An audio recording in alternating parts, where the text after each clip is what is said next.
Halo semuanya, perkenalkan kami Amalia Nursifa dan Realista Nurul Sakinah dari program studi bimbingan dan konseling IKIP Siliwangi. Pada video kali ini, kami akan mempresentasikan artikel ilmiah yang berjudul Strategi Coping Mahasiswa Bimbingan dan Konseling dalam Menghadapi Stres Akademik. Pada bagian abstrak, penelitian ini dilatar belakangi oleh fakta bahwa stres akademik merupakan salah satu permasalahan yang sering dialami mahasiswa akibat berbagai tuntutan perkuliahan. Tuntutan tersebut dapat berupa tugas yang banyak, ujian, tekanan untuk memperoleh nilai yang baik, maupun kesulitan dalam mengatur waktu. Berdasarkan kondisi tersebut, penelitian ini bertujuan untuk mengidentifikasi dan mendeskripsikan strategi coping yang digunakan mahasiswa semester 2 program studi bimbingan dan konseling IKIP Siliwangi dalam menghadapi stres akademik. Penelitian menggunakan pendekatan kuantitatif dengan metode deskriptif. Sampel penelitian terdiri dari 28 mahasiswa semester 2 yang dipilih menggunakan teknik convenience sampling. Pengumpulan data dilakukan melalui angket daring yang mengacu pada instrumen Educational Stress Scale for Adolescent atau ESSA dan Brief-Cov Inventory, kemudian dianalisis menggunakan statistik deskriptif. Hasil penelitian menunjukkan bahwa mahasiswa mengalami stres akademik pada kategori sedang hingga tinggi. Namun, mereka cenderung menggunakan strategi coping yang adaptif. Strategi yang paling banyak digunakan adalah problem focus coping dan emotion focus coping, sedangkan strategi coping kurang adaptif berada pada kategori rendah. Temuan ini menunjukkan bahwa mahasiswa lebih banyak mengatasi stres melalui penyelesaian masalah dan pengelolaan emosi dibandingkan dengan strategi penghindaran. Oleh karena itu, hasil penelitian ini diharapkan dapat menjadi dasar pengembangan layanan bimbingan dan konseling serta program pengelolaan stres di perguruan tinggi. Pada slide ini dijelaskan mengenai latar belakang penelitian. Stres akademik merupakan salah satu masalah psikologis yang sering dialami mahasiswa. Stres muncul ketika tuntutan akademik yang dihadapi dirasakan melebihi kemampuan individu untuk mengatasinya. Beberapa faktor yang dapat menyebabkan stres akademik antara lain beban tugas perkuliahan, ujian, tekanan pencapaian akademik, pengelolaan waktu, serta penyesuaian terhadap sistem pembelajaran di perguruan tinggi. Apabila tidak dikelola dengan baik, stres akademik dapat menimbulkan berbagai dampak negatif, seperti kecemasan, kelelahan emosional, penurunan motivasi belajar, kesulitan berkonsentrasi, hingga menurunnya kesejahteraan psikologis dan prestasi akademik mahasiswa. Untuk menghadapi tekanan akademik tersebut, mahasiswa memerlukan strategi coping yang tepat. Menurut Lazarus dan Volkmann, tahun 1984, strategi coping merupakan upaya individu dalam menghadapi dan mengelola tekanan yang dialaminya. Penelitian ini menggunakan Transactional Model of Stress and Coping sebagai landasan teori. Terdapat dua bentuk utama strategi coping yang dibahas dalam penelitian ini. Pertama, problem focus coping, yaitu strategi yang berfokus pada penyelesaian masalah secara langsung.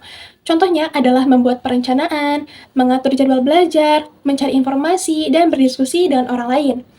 Yang kedua, emotion focus coping, yaitu strategi yang berfokus pada pengelolaan emosi akibat tekanan yang dialami.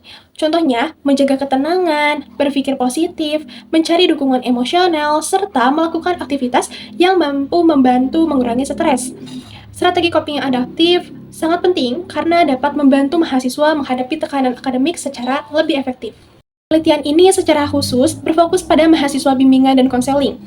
Mahasiswa BK tidak hanya menghadapi tuntutan akademik seperti mahasiswa pada umumnya, tetapi juga dipersiapkan untuk menjadi calon konselor profesional.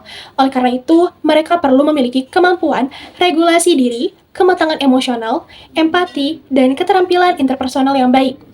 Kemampuan mengelola stres menjadi sangat penting karena akan mendukung kesiapan pribadi maupun profesional mahasiswa BK di masa depan. Berdasarkan hal tersebut, tujuan penelitian ini adalah mengidentifikasi dan mendeskripsikan strategi coping yang digunakan mahasiswa semester 2 program studi bimbingan dan konseling IKIP Siliwangi dalam menghadapi stres akademik, dengan fokus pada problem focus coping, emotion focus coping, dan strategi coping kurang adaptif. Selanjutnya, saya akan menjelaskan metode penelitian yang digunakan.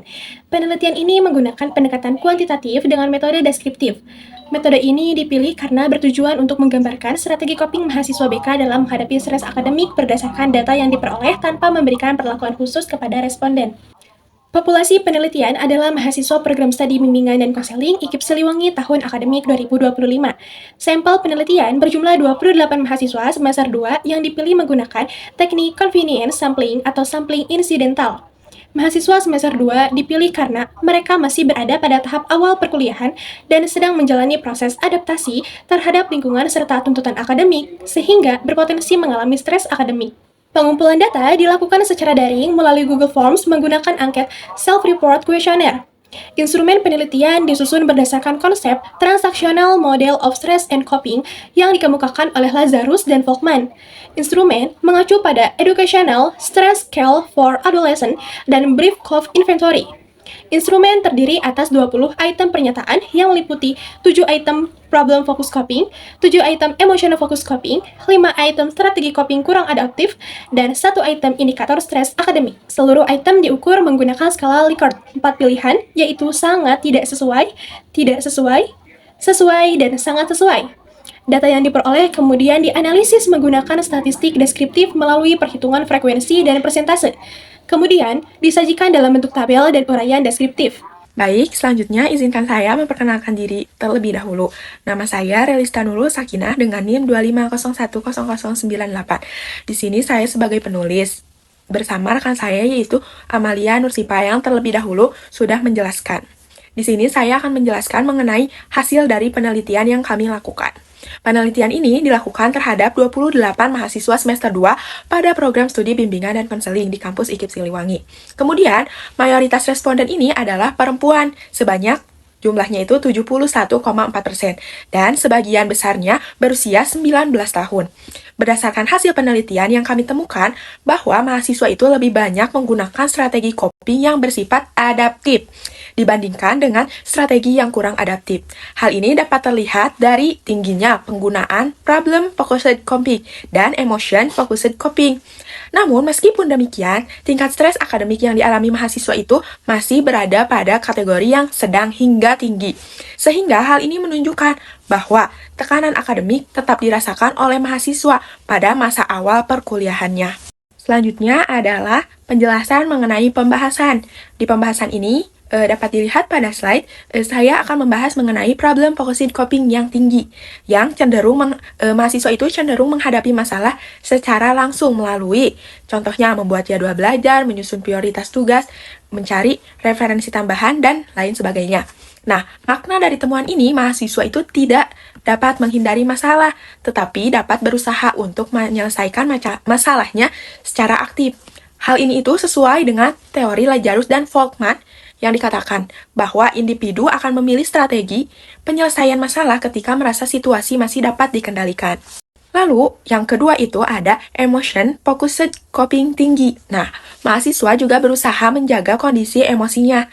Nah, dengan cara, contohnya itu berpikir positif atau positive thinking, kemudian menenangkan dirinya, berdoa, mencari dukungan dari teman, ayah, ibu, atau orang tua, serta kerabatnya. Kemudian, mahasiswa juga melakukan aktivitas yang membuatnya merasa senang. Contohnya melakukan hobi seperti berolahraga, mendengarkan musik, atau membaca buku. Nah, makna dari temuan ini, mahasiswa menyadari bahwa menjaga kondisi psikologis itu sama pentingnya dengan menyelesaikan masalah. Lalu, yang ketiga, yaitu strategi coping kurang adaptif atau rendah. Strategi ini yang masih ditemukan. Mahasiswa masih menunda tugas, kemudian menghindari masalah, dan mengalihkan perhatian secara berlebihan. Namun, jumlahnya ini relatif sedikit. Makna dari temuan ini, sebagian mahasiswa itu masih menggunakan strategi yang kurang efektif, sehingga malah berpotensi untuk memperpanjang stresnya. Lalu yang keempat, tingkat stres tetap sedang sampai tinggi. Walaupun strategi coping adaptif tinggi, stres akademik tetap muncul karena mahasiswa sedang berada pada masa transisi menuju dunia perkuliahan. Yang kita tahu, penelitian ini melibatkan mahasiswa semester 2, di mana mereka itu masih baru dalam melakukan perkuliahan atau baru saja menjadi mahasiswa. Nah, sumber tekanan yang mereka dapatkan itu berasal dari misalnya banyaknya tugas atau sistem belajar mandiri yang berbeda dari apa yang mereka pelajari di SMA atau SMK. Kemudian mereka juga masih terkendala dalam memanajemen waktu, kemudian adanya tuntutan nilai dan penyesuaian dengan lingkungan yang baru. Nah, yang kelima ada implikasi penelitian pada program studi bimbingan konseling yang perlu dikembangkan. Yang pertama itu ada pelatihan manajemen stres, itu sangat perlu ditingkatkan. Kemudian, pelatihan untuk manajemen waktu.